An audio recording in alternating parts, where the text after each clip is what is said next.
আসানসোল পৌর কর্পোরেশনের 17 নম্বর ওয়ার্ডের অন্তর্গত কুলটি লালবাজার এলাকায় স্থানীয় বিজেপি কাউন্সিলর লালন মেহরার বিরুদ্ধে প্রেম দাস নামক এক প্রতিবন্ধী যুবককে মারধর করার অভিযোগ উঠল। জানা গিয়েছে, প্রতিবন্ধী ওই যুবক লালবাজার বসুমতী মন্দির সংলগ্ন গ্রামের বাসিন্দা।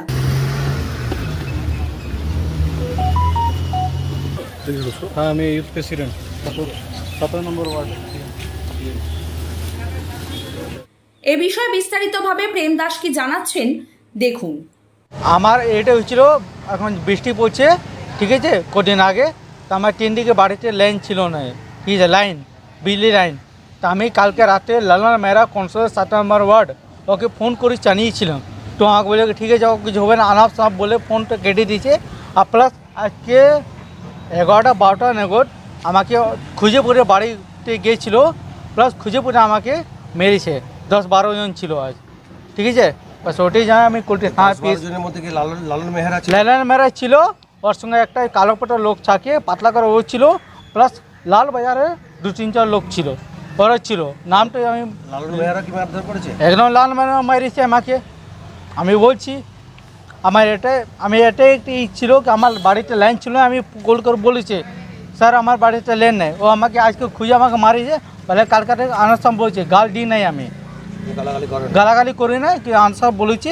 আজকে কী হয়েছে, আমাকে দুপুর থেকে সকাল থেকে খুঁজে বেরিয়েছে, 12টার সময় আমাকে পাইছে, আমাকে পুরো প্রথমে ধরে আমাকে পুরো বেজোড় মেরেছে, একদম হ্যান্ডিক্যাপ।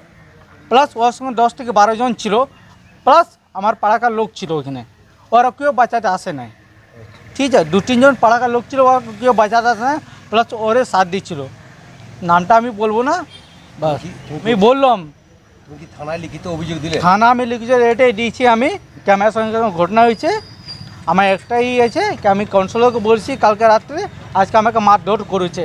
এ হচ্ছে বিজেপি কাউন্সিলর লালন মেহরা 17 নম্বর। ঘটনাটা হয়েছে 3 দিন থেকে আমাদের গ্রামে কারেন্ট নেই। বৃষ্টির প্রচুর প্রভাবে আমাদের কলিয়ারির দেওয়ালটা পুরো পড়ে গেছে পোলগুলোর ওপরে। তো কাল অবধি পরিষ্কার করা হয়েছে, তো কোয়ার্টার লাইন চালু হয়েছে, 4 নম্বর লাইনও চালু হয়েছে। তো আমাদের গ্রামে যে ভিলেজ পারপাস লাইনটা ওটা চালু হয়নি। তো এই ছেলেটার নাম হলো প্রেম দাস, সে আমাদের লালবাজার বসুমতী মন্দিরে থাকে। তো এ হয়ে গেছে কি, কাউন্সিলরকে জানিয়েছে দাদা যে গোটায় লাইন জ্বলছে, খালি আমাদের গ্রামের লাইনটা নেই, আমরা গরিব, একটু লাইনটার ব্যবস্থা করে দিন। তো এই নিয়ে কথা কাটাকাটি হতে হতে, ঠিক আছে, ফোন রাত্রে কেটে দেওয়া হয়। সকালবেলায় এরা 10-12 জন মিলে এর ঘর যায়, যেখানে এর মা বলেছে প্রেম নেই বাড়িতে। পরে কি হয়, লাস্টে ওর খোঁজ চারিদিকে ছেলে দৌড়িয়ে পদে, ওকে খোঁজ করে পদে মাঝি পাড়ায় বিন্দু ধাওড়ায় পাওয়া যায় লালবাজারে। তাকে যে পদে 10-12 জন মিলে পুরো মারা হয়। এখানে কি কাউন্সিলর উপস্থিত ছিল? কাউন্সিলর উপস্থিত ছিল, এমনকি কল করেছিল একটা বন্ধুকে, সে রেকর্ডিংটা দিচ্ছে যে মারছে, বলেছে যে আর্মস কেসে তো কুলটি থানায় ঢুকিয়ে দেবো। মানে হ্যাঁ, কয়লারির লাইন আমাদের ভিলেজ পাশে একটা ট্রান্সফর্মার আছে, এটা আমাদের পুরো গ্রামটা চলে। আর কোয়ার্টারের দিকে দুটো ট্রান্সফর্মার আছে। থানায় অভিযোগ করলেন? থানায় অভিযোগ করেছি। কি চাইছেন এখন? চাইছি পুলিশ নিজের অ্যাকশন নেই, যে বন্ধ করুক। বিজেপি যে গুন্ডামিটা চালু করেছে, যেহেতু ওদের কাউন্সিলর এমএলএ হিসাবে, সে গুন্ডামিটা বন্ধ করা হোক। যদিও অভিযোগ অস্বীকার করেন বিজেপি কাউন্সিলর লালন মেহরা, তিনি কি বললেন শোনাবো। দেখুন, আগে তো আপনাকে বলে দিই কি যত অভিযোগ করেছে সব অভিযোগ তো মিথ্যা আছে। ঘটনাটা আপনাকে বলছি কি পরশু দিন প্রচুর বৃষ্টি হয়েছে, এই সবাই জানেন। পুরা আমাদের আসানসোল এলাকা, অন্য জায়গা এলাকাতে যেভাবে বৃষ্টি হয়েছে, একটা বিসিসিএলের বড় শেড আছে, ওই শেড পরশু দিন রাতের বেলা পড়ে গেছে শেড। এবার শেডটা ইলেকট্রিক তারের উপর, বিসিসিএল ইলেকট্রিক তারের উপরে পড়েছে, ঠিক আছে।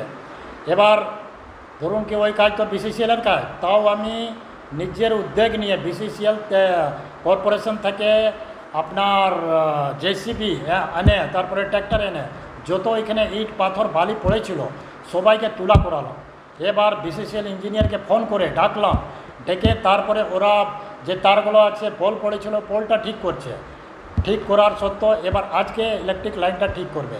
এবার ঘটনাটা হয়েছে কালকে রাত্রেবেলা 10:30-11টার সময় একটা প্রেম দাস বটে ছেলে আমাকে ফোন করলো রাত্রেবেলা, বলছে কি আপনি লালন মেহরা কাউন্সিলর বলছেন? আমি হ্যাঁ ভাই বলো।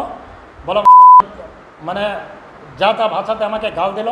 গাল দেওয়ার পর বলছো কি তুমি কি করছো কাউন্সিলর হয়ে, আমাদের বিসিসিএলের লাইন নেই, এখানে তুমি কি দেখছো? তো ধরো কি বিসিসিএল লাইনটা সেটা দেখার কাজ আমার নেই। আমি আমি হেল্প করতে পারবো, বিসিসিএলকে বলতে পারবো যে রোডটা জাম ছিল সেটা আমি করতে পারো। তারপরে আমাকে বলছে যে বেটা এখানে আসলে তোকে গুলি করে দিব। এই ঘটনা হয়েছে। আজকে সকালে ওর বাবাকে গিয়ে বলতে গেলাম বাড়ি থেকে ওর বাবাকে বলে আমি আসছিলাম কি তুমি সন্ধ্যাবেলা ছেলেকে নিয়ে আসবে আমার কাছে। এবার আমি আসছিলাম তখনই আবার ফোন করেছে, আবার ফোন করে গালাগালি দিয়েছে আমাকে, আর বলছে কি আমি এইখানে আছি তুমি আসো।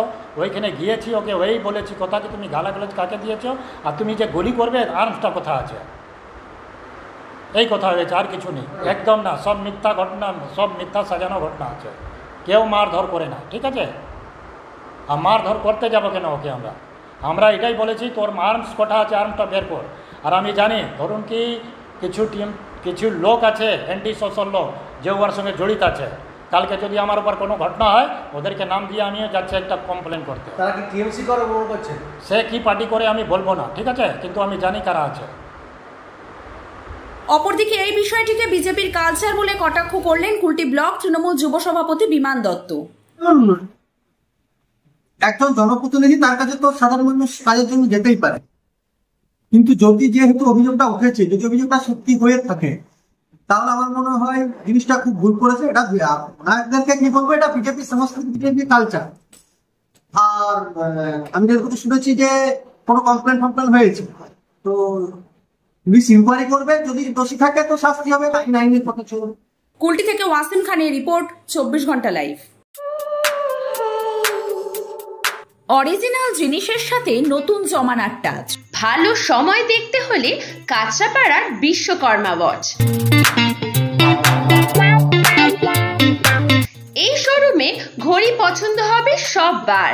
সব ব্র্যান্ডের উপর থাকছে 40% পর্যন্ত ছাড়। আজই আসুন বিশ্বকর্মা ওয়াচ, কেজিআর পথ, গান্ধী মোড়, কাঁচরাপাড়া।